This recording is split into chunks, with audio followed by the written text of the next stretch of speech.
va donc faire un chaperon 14e environ, ça va pas du tout être historiquement correct. Ça va être de l'inspiration historique, quelque chose de facile à faire, que vous pouvez reproduire chez vous. On va pouvoir regarder un patron qu'il y a dans le livre Medieval Tailor's Assistant, et qui est vraiment un très bon livre. Si jamais, je vous recommande vraiment de l'acheter. Moi, le patron que je vais utiliser, c'est un patron que j'ai trouvé sur Pinterest, qui est celui-là. Ça fait maintenant 3-4 ans que j'utilise ce patron-là et il me convient parfaitement.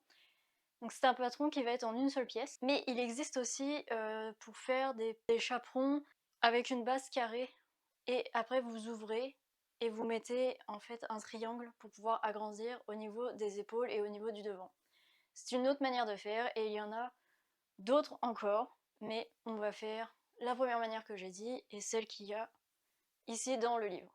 J'ai en fait de la laine qui traîne, mais qui n'est pas en assez grande quantité pour pouvoir faire des grosses tuniques ou des choses comme ça, donc il m'en reste juste assez pour faire des chaperons. Et j'adore faire des chaperons. Comme vous avez vu, j'en ai au moins beaucoup trop. Mais c'est une laine qui était quand même assez fine, donc je vais la doubler avec un espèce de lin beige comme ça. J'aime pas trop doubler avec du blanc ou du beige, des couleurs claires, parce que c'est toujours très salissant et je sais pas, on voit rapidement en fait que c'est ça. Autre chose par rapport au chaperon que je vais faire, j'ai pas encore de chaperon que j'ai fait pour moi-même avec des daggings. Il y a plusieurs formes de dagging et là je sais pas encore laquelle je veux faire. J'hésite entre celle qui est en espèce de pic ou celle qui est en feuille. Mais je me dis que s'il faut que je fasse une doublure, la feuille, ça risque d'être vraiment agaçant à faire. Je sais pas, j'ai pas encore décidé. On va couper le patron, on va coudre la base et après ça, on va voir quel dagging on va. Est-ce qu'on y va?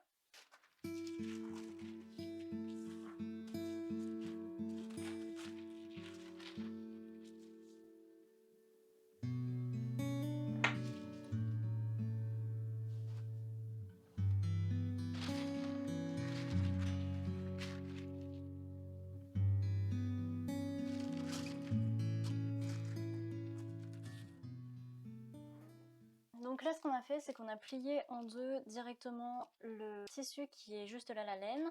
Comme ça, ici, on est sur la pliure et on va pouvoir éviter une couture en haut. Mais c'est très possible, en fait, de faire une couture en haut. Bref, anyway, vous faites ce que vous voulez avec le tissu que vous avez et la quantité que vous avez aussi. Puis ça permet aussi, si vous voulez, faire deux côtés. Enfin là, on va faire une seule hood unie. Donc des deux côtés, ça va être la même couleur, mais on peut faire aussi deux côtés de couleurs différentes. On peut faire tellement de choses avec des hoods, ça n'a aucun sens. Bref. Mais pour aujourd'hui, on va faire ce modèle-là. D'ailleurs, je vais vous mettre en lien dans la description le modèle que j'ai utilisé sur Pinterest. Si jamais vous voulez utiliser le même modèle, retracer le même modèle, n'hésitez pas à aller voir. C'est vraiment un excellent modèle. Allez, maintenant on va épingler et on va couper ça. En ce qui concerne la quantité de tissu que tu auras besoin pour faire ce chaperon, c'est à peu près 75 cm de haut et c'est à peu près 70 cm au plus large. Donc si tu veux faire un chaperon en une seule pièce, donc sans couture au niveau de la tête, tu auras besoin d'environ 140 cm de hauteur et 70 cm de largeur. Ça là, c'est pas grave, on s'en fout. Il en manque un peu, mais un raccommodage c'est médiéval. Donc ce qu'on va faire, c'est ce qui reste ici, on va l'utiliser pour pouvoir faire une pièce plus ici. De toute façon, ça va se retrouver dans le dos, personne ne verra. Ben safe.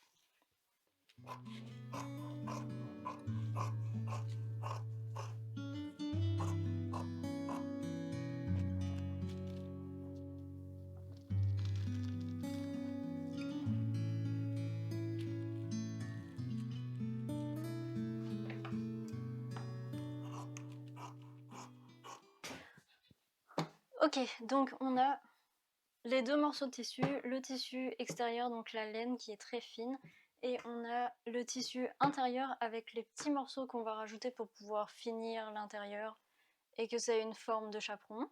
On va pouvoir coudre cette partie-là en premier, la deuxième partie à côté, et après ça, on va faire les daggings sur en fait le chaperon de base pour voir ce qu'on veut en fait. Et après ça, on reportera sur l'intérieur. On y va?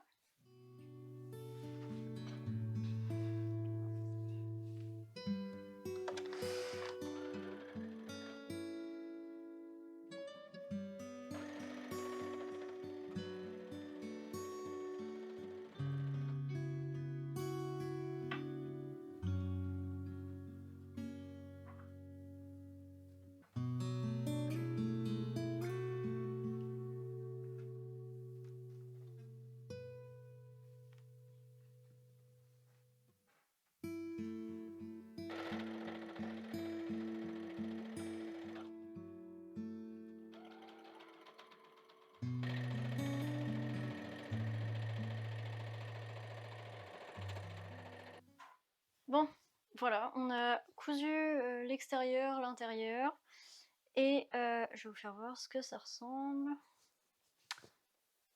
Là, j'ai laissé un petit trou pour pouvoir mettre les ripies. Aussi, on va aplatir les coutures parce que c'est toujours plus beau quand on aplatit les coutures. Très nice, je sais pas à quoi je ressemble, je vais juste me regarder dans le miroir. Ok, bon bah, très haute. Parfait, maintenant la prochaine étape c'est les daggings. On va faire des tests avant, mais je pense que je vais partir sur quelque chose de carré. Je sais pas, ça me semble bien.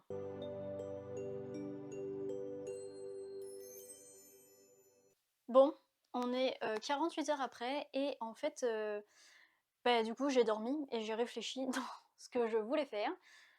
Et finalement, j'ai complètement changé mon idée sur laquelle j'étais partie parce que c'était trop simple, je pense, pour moi. Parce que j'aime ça faire des choses qui sont un peu plus fancy, parce que trop simple, c'est trop normal et je veux juste m'améliorer à chaque fois que je fais quelque chose. Donc là, comme j'ai voulu essayer la broderie et tout ça, j'aimerais ça faire ajouter de la broderie en fait sur ce tissu-là. Donc sur ce chaperon-là, je voudrais ajouter du blanc. Et je me suis dit au début, oh je vais juste ajouter comme sur les repipes, donc la petite queue en fait. Je vais rajouter comme des morceaux de blanc, puis je vais faire la broderie un peu facile blanche. Puis là je me suis dit, ah ok, mais là je pourrais faire comme le tour en blanc. Et au niveau du dagging, bah pourquoi pas. Et après ça je me suis dit, ouais mais avec la taille que j'ai de mon patron pour faire le dagging, je pense que si je rajoute une doublure dessus, ça va avoir l'air vraiment ridicule. Parce qu'en gros, ce qu'ils font penser, c'est que ça, c'est mon patron. Ah oui, bah parce que aussi, je vous ai pas dit, mais juste avant, j'avais filmé quelque chose, mais en fait, ça a pas filmé. J'avais pas appuyé sur enregistrer. J'ai voulu recommencer, puis là, mon téléphone avait plus de batterie, donc ça a tout coupé. À ce moment-là, je me suis dit, je vais aller me coucher, puis maintenant, on est 48 heures après ce problème-là. Donc, j'ai fait ce patron-là. Ça fait 10 cm de haut, et ça fait environ 6 cm de large. L'affaire, c'est que si tu mets une doublure avec ça, le problème c'est que tu retires 1 cm de chaque côté. Donc ça va faire un petit affaire, genre à peine 4 cm, donc ça a l'air ridicule. Et là je me dis, pendant que je suis en train de parler, que je pourrais peut-être juste refaire le chose, ça étant le chose. Mais en fait j'ai envie de continuer avec mon idée, de faire de la broderie et puis de faire une bordure encore en espèce de twist. Et là maintenant je suis aussi en train de me dire, est-ce que j'aurai assez de fil blanc? Je ne sais pas. C'est une bonne question à laquelle je ne suis pas capable de répondre. Mais on en est là, donc ce qui est vraiment drôle, c'est que là on peut voir que j'avais fait des traçages, mais après 48 heures, le traçage s'est effacé. Je sais pas pourquoi, c'est juste vraiment drôle et bizarre. Mais le traçage s'est effacé, donc je vais devoir recommencer. Et donc on voit en fait ici la bordure là que je parlais, que je voudrais faire une couture, une broderie dessus blanc. Sincèrement ça serait vraiment cool et je pense que je vais aussi faire une broderie blanche au niveau de là où on passe notre tête. Et donc on voit ici le trou pour les repipes, que je vais faire le design après, voilà, parce que je me suis dit je pourrais rajouter de la laine blanche, mais l'affaire c'est qu'il aurait fallu faire avant de couper, et ben, maintenant c'est trop tard. Donc on va s'arranger comme ça, et je pense que ça va rendre très bien pareil. On en est là. Allez, on continue.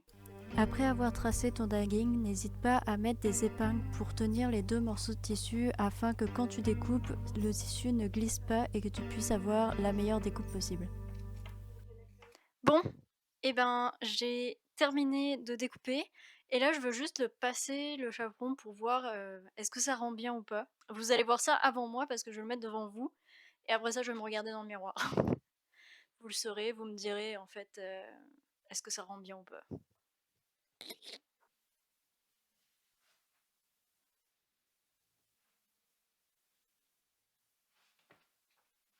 Bon, de ce que je vois, le peu que je vois, j'aime quand même vraiment ça. Mais comme je pensais, en effet, je pense que la taille de mon dagging est trop petite pour pouvoir faire une doublure. Ça serait comme la bonne taille.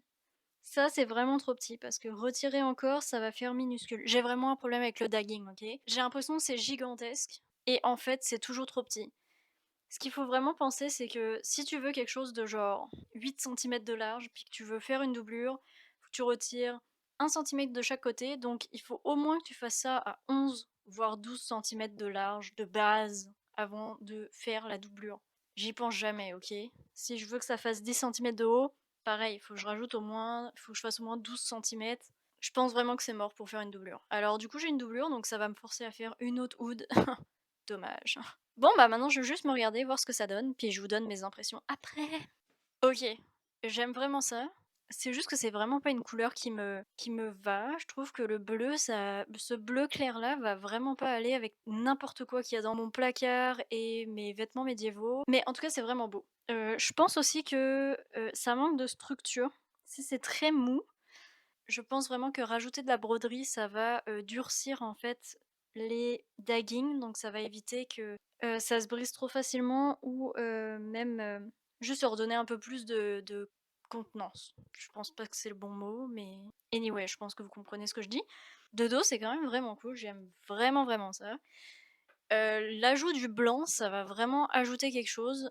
J'ai vraiment hâte de faire la bordure en broderie blanche. Ça va être une bordure très, très simple en broderie, mais ça va faire popper un peu et pareil, le tour ici, je sais pas comment ça s'appelle là, mais c'est comme twisté là et puis ça fait comme une bordure. Je vais vous mettre un exemple comme par quelque part de ce que je veux dire, d'une photo qui est dans mon tableau Pinterest spécial pour les hoods, OK, que je vais vous partager en description d'ailleurs. Si jamais vous voulez voir mon tableau Pinterest spécialement pour des hoods historiques ou inspiration historique, je mets ça dans la description, n'hésitez pas à aller voir.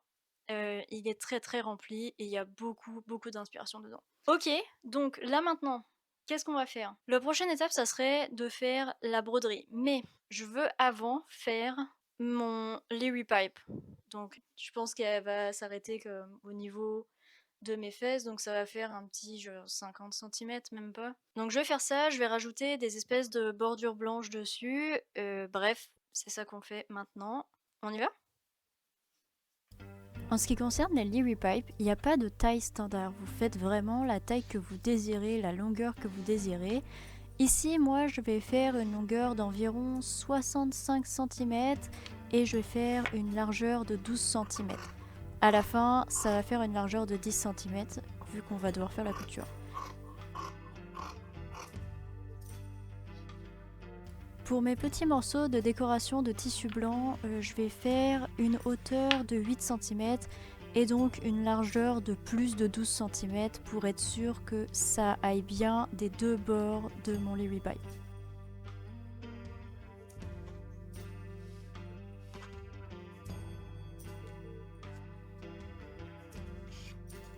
Au niveau du placement, rien de vraiment scientifique, je vais juste faire quelque chose qui rend bien et qui va me laisser à cette place à peu près au milieu du Leary Pipe pour faire une broderie décorative.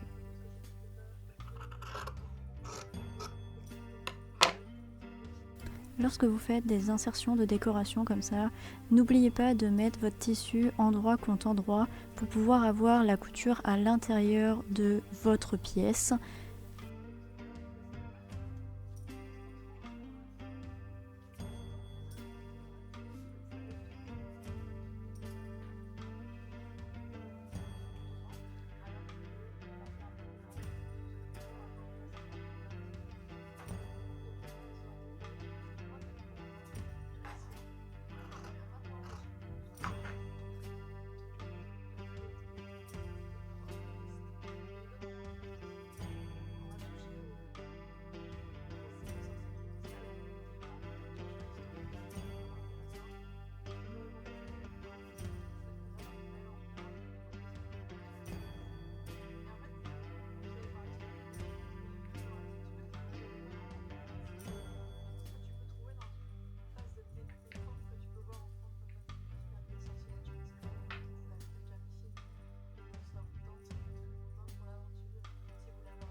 Lorsque vous avez fini, épinglez le tout endroit contre endroit et maintenant vous allez pouvoir fermer un bord de votre Leary Pipe, coudre tout le long de la bordure et laisser l'autre bord ouvert pour pouvoir le retourner à l'endroit.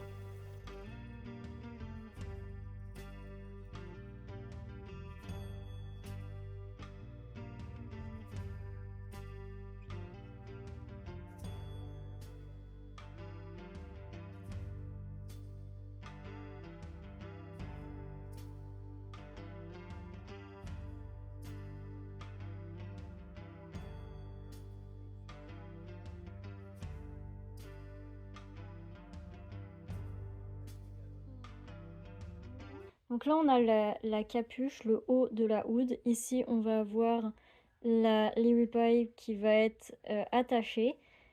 Mais surtout, n'oubliez pas quelque chose. Mettez la couture en dessous.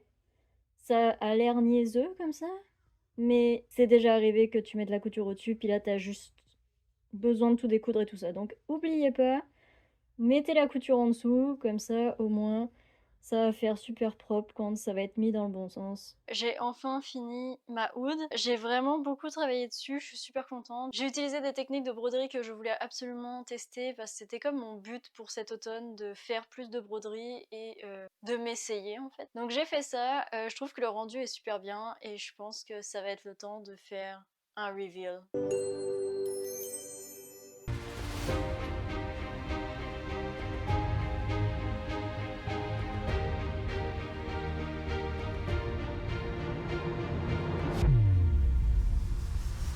Qu'est-ce qu'on en sort de ça? Déjà, j'avais prévu de mettre une doublure, mais comme je disais, je me suis trompée, j'ai pas fait les daggings assez larges, donc en fait, si je mettais une doublure, ça aurait fait vraiment ridicule. Là, finalement, j'ai vraiment peur que ça s'effiloche sur le tour des daggings. Je pense qu'il existe du spray pour anti-effilochage que je pourrais mettre autour des daggings pour éviter que ça s'effiloche beaucoup trop. Et en même temps aussi, je voulais mettre une doublure parce que sachant que j'allais faire de la broderie, ça aurait protégé en fait tous les morceaux de fil qui font la broderie finalement. J'adore la couleur, c'est pas du tout une couleur que je mettrais, mais finalement j'ai vraiment envie de la garder. Je pense que je vais la garder parce que sérieusement, avec les petits, les espèces de petits flocons que j'ai, ça me fait tellement un vibe de Elsa dans Frozen. Du coup, j'ai envie de me faire un outfit médiéval Elsa. Genre, je sais pas, un Blio 12e, genre médiéval Elsa. Une cotardie blanche et bleue Elsa, genre. Est-ce que tu vois ce que je veux dire? Elsa, quoi. J'ai dû répéter 15 fois. Mais non, c'est ça, j'adore la décoration que j'ai sur la Leary Pipe. C'est tellement cute. J'adore ça, ça rend super bien. J'avais peur que les deux laines se mélangent pas. Le bleu, c'est vraiment pas les mêmes types de laine et au final, ça rend super bien. Mais c'est ça, comme je dis, je suis déçue de pas avoir pu mettre la doublure en lin que j'ai faite. C'est pas grave, ça m'obligera à en faire une autre. Tant pis. Ou pas. Parce que j'ai d'autres idées en tête. Bref, c'est pas mal ça. Je suis quand même vraiment contente de ce que ça rend. J'espère que vous avez aimé ça. N'hésitez pas à me dire si vous avez aimé, si vous voulez avoir plus d'informations sur les hoods et sur des patrons de capuchons. Je vais mettre tout ça en description. Si vous avez aimé, n'hésitez pas à me laisser un commentaire, liker, partager et surtout, on se revoit la prochaine fois.